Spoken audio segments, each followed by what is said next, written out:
Hey guys, in this video we're going to take a look at how you can power off or power on your Apple Watch 7. So if you need to conserve battery for your Apple Watch, here's how you can switch it off when you don't need it. So on the side here there is a side button. You want to press and hold on the side button. Press and hold. And once you are in the power screen, swipe the power off button to the right hand side, and this will allow you to switch off the device.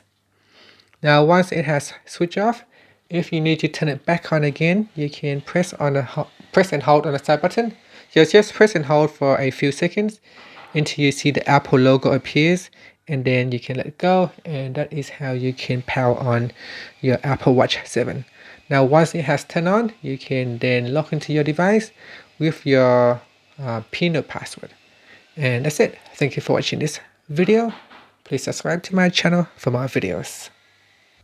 And that's it. Thank you.